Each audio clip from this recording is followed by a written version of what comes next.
In this video, we're going to teach you how to use multiple discount rates when looking at different cash flows. For example, if you've got a $500,000 net operating income coming in from Amazon every year for the next 10 years, you might have a lower discount rate as opposed to an $8 million sales price that hits you in year 11. I'm going to teach you how to use multiple discount rates to adjust for risk in this video. Let's get into the video now.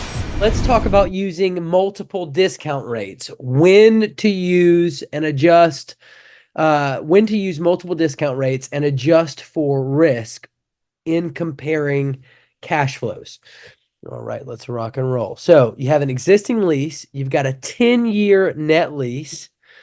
It's a AAA credit tenant in there. They've got an annual net operating income of $500,000, and then, of course, there's going to be a sell price at year 10. Now that sell price is going to be $8 million, and we know that because the alternative or the renewal option at the end of for year 11 is $800,000. So they can renew that lease at $800,000 a year in net operating income. Now, if we assume a going out cap rate of 10% for year 11 at $800,000 net operating income, well, if we take that $800,000 and divide it by 10% cap rate, that's going to give us a value of $8 million. So we know we should be able to theoretically sell that property at the end of, year 10 for $8 million. Now, here's the deal. Why wouldn't I want to just drop all these $500,000 cash flows into a financial calculator? As you know, I'm a CCIM candidate. I use their financial calculator. So I'm going to drop those $500,000 net operating income per year in this financial calculator and take into account the net present value. Why wouldn't I want to do this? And the reason why you don't want to just drop that net operating income in there, put that $8 million sales price at the end of year 10 is because we have not factored in or adjusted for risk. And you've got to adjust for risk. Let's say that our tenant in this building that we're buying is Amazon. How confident are we with the $500,000 a year for the next 10 years? Well, we're pretty confident. I'm more confident that I'm going to get that that $500,000 in net operating income each year from an Amazon tenant. But I'm not as confident that I'm going to receive that $8 million at the end of year 10 to sell that property. Because what happens if Amazon at the end of year 10 goes, well, I don't want to pay you that extra $300,000. I don't want to pay you $800,000 a year. I don't want to renew at an $800,000 a year net operating income option. I want to stay with the $500,000. I'll only do $700,000. I mean, what's to say that they might not pick up and buy another space that they can find cheaper? I mean, there's a lot more risk with the $8 million sales price as opposed to the $500,000 in cash flows and net operating income that's coming in each year. So I'm more confident I'm going to get the $500,000 each year than I'm going to get that $8 million. Well, how do I account for that? I do not plug it into a financial calculator like this. This is what we do. This is how we adjust for that risk. So I'm going to plug it into this financial calculator for the time value of money. I've got 10 years worth of payments coming in at one payment per year. It's 10 payments.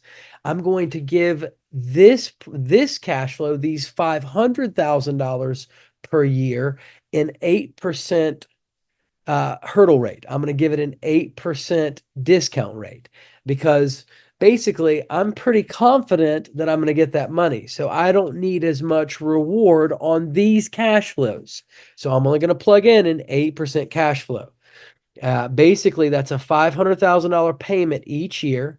And if I take into account the time value of money, those $500,000 in net operating income each year, reduced back to present value for over 10 years, reduced back to present value at an 8% discount rate, as you can see here, is only going to be worth $3.355 million to me. That's what the present value of those cash flows are worth currently at an 8% discount rate. Now we're going to move right along. We're going to give the next cash flow, which is that $8 million sales price, a higher discount rate of 12% because it is more risky.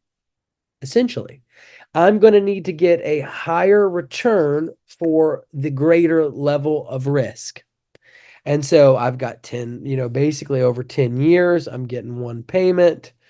We are at that $8 million. When you come back to the present value of it, it's worth 2.5 million bucks. And again, our discount rate is higher because there's more risk involved. And when there's more risk involved, we need greater reward. Now, how do we find the value of this property currently based on the scenarios at hand? Well, we take the 12% discounted rate, $8 million purchase price or $8 million sales price, and we add that's that 2.575 million present value. We're going to add that to our present value of the 8% cash flows at $500,000 in net operating income. And we combine those two numbers together, adjusting for the risk in both scenarios. And that gives us a value of 5.93. Essentially, this building is worth, to me, based on those discount rates, $5,930,827. And all we've done is we've adjusted for the risk with the net operating income at an 8% discount rate and with the sales price at a 12% discount rate, because I'm going to need to get 12% by taking that huge risk on that $8 million. I need a greater reward, and I'm going to need to get less reward on the $500,000 net operating income payments coming in. So I'm going to have a cheaper discount rate, which gives me, in my opinion, what the value of that building is, which is 5.93. Now, just to conclude, future value is the riskiest number on the board, so you need a higher reward for taking that risk. Future value is always the furthest number out, so why not use a higher discount rate? It makes sense because you want to get a greater reward for taking all that risk. Now, you can't treat all cash flows the same, and we accomplish this by adjusting for risk. If you treat all cash flows the same, you're not accounting for risk. And that's something that you don't want to do, because whenever you're taking a risk, you need to get a comparable reward. It's that simple and that easy, guys.